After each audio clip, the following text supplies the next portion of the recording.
Lifestyle with Saika में आप लोगों को खुशामदीद कहती हूँ। उम्मीद करती हूँ आप सब लोग खैरियत से होंगे। आज मेरी वीडियो का इंतज़ार कर रहे हैं। मैं आप लोगों की वीडियो लेकर हाज़िर हूँ। जल्दी से नोट करें और बनाएं और खाएं और मज़े लें।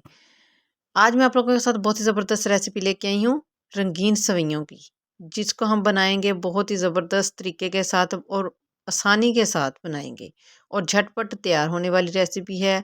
ये इनको ज़र्दा भी बोला जाता है, सेवइयों का ज़र्दा, और मीठी सेवइयाँ भी कहा जाता है और खेस की सेवइयाँ भी। आइए रेसिपी को शुरू करते हैं। बिस्मिल्लाहिर्रहमानिर्रहीम। इसके लिए लिया है मैंने 1 पैकेट रंगीन सेवइयों का। इसकी हमने कर लेनी है पमाइश। किसी बर्तन में कर लें। जितनी सेवइयाँ हैं इससे 2 गुना ज़्यादा हमने पानी डालना है, दुगना। ऐसे पैकेट में पता नहीं चलता। अगर एक दफ़ा पैकेट की फरमाइश हो जाए तो फिर तो याद होता है कि एक पैकेट में से इतनी सेवइयाँ निकलती हैं, किसी में कम या ज़्यादा भी होती हैं। मैश कर लेना बेहतर है। 1 प्लेट हमारी सेवइयों की हुई है, हमने 2 प्लेट इसके अंदर पानी ऐड करना है।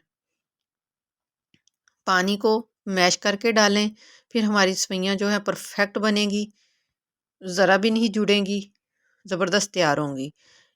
हाफ़ कप हमने इसके अंदर चीनी का ऐड करना है। आप मेजरमेंट और अपनी मकदार के हिसाब से इसके अंदर चीनी ऐड कर सकते हैं। मैं हाफ़ कप डालूँगी और बिल्कुल परफेक्ट आएगी। और इसकी हमने बना लेनी है चाशनी। चाशनी को पकने के लिए रख दिया है। जब तक हमारी चाशनी पकती है, हम दूसरी साइड पे दूसरा काम करते हैं। चाशनी हमारी बिल्कुल पक गई है। अब हम इसके अंदर डालेंगे, चाशनी को बर्तन में निकाल लिया है, थोड़ा सा घी, देसी घी ऐड करें। अगर देसी नहीं है, ऑयल या डालडा भी आप डाल सकते हैं। थोड़ा सा घी डाल के हमने इसके अंदर डाल देनी है सेवइयाँ। बनाने का बहुत ही आसान तरीका है, बहुत ही ज़बरदस्त तरीका है बनाने का। कुछ वक्त ज़्यादा नहीं लगता, कम वक्त में ही सेवइयाँ रेडी हो जाती हैं। इसको हमने लो फ्लेम पर भून लेना है तकरीबन 1 से 2 मिनट। जब हल्की हल्की सी खुशबू आने लगे तो हमारी सेवइयाँ जो हैं परफेक्ट उनकी बुनाई हो जाएगी। अगर ऐसे ही कच्ची सेवइयों के अंदर पानी ऐड कर दिया जाए तो इसकी वो एक अजीब सी स्मेल आती है जो बिल्कुल भी अच्छी नहीं लगती। ऐसे इसको थोड़ा सा भून के पकाएंगे तो परफेक्ट ये होगा कि इसकी जो अकेली अकेली सेवइयाँ रहेंगी बिल्कुल भी नहीं जुड़ेंगी। मेरे चैनल को ज़रूर सब्सक्राइब करें, लाइक करें और शेयर ज़रूर करें। ये आप लोगों की तरफ से हौसला अफजाई होती है। इसको मैंने 1 से 2 मिनट तक के लिए भून लिया है। लो फ्लेम पर ही भूनना है इसको, हाई फ्लेम नहीं करना है इसका। वीडियो को पूरा वॉच करें, स्किप मत करें। अब हम इसके अंदर जो चाशनी बनाई हुई थी वो इसके अंदर ऐड कर देंगे। अगर वैसे ही पानी ऐड कर दें तो उससे वो जो सेवइयाँ होती हैं वो जुड़ जाती हैं, अकेले अकेली सेवइयाँ नहीं होती।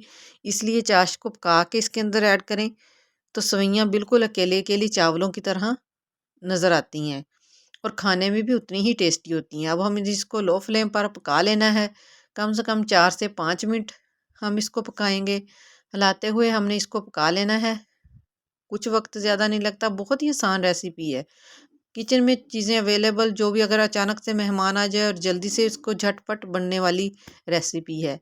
बहुत ही जल्दी बनती है। देखिए कितना ज़बरदस्त कलर है इसका। अब हम इसको, पानी खुश्क हो गया है इसका, चाशनी, अब हम इसको दम दे देना है 5 से 7 मिनट। इसको दम आ गया है। देखें अब हम इसको खोलेंगे, देखिए कितना ज़बरदस्त कलर आया है और बिल्कुल खिली खिली हमारी सेवइयाँ तैयार हुई हैं, बिल्कुल भी नहीं जुड़ी। और है ना रेसिपी बहुत ही आसान तरीके के साथ। उम्मीद करती हूँ आप लोगों को मेरी रेसिपी ज़रूर पसंद आती होगी।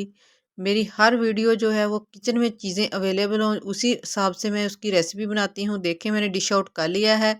इसके अंदर खुश्क मेवे आप अपनी मर्ज़ी के हिसाब से ऐड कर सकते हैं, जो भी आप खाना पसंद करते हो।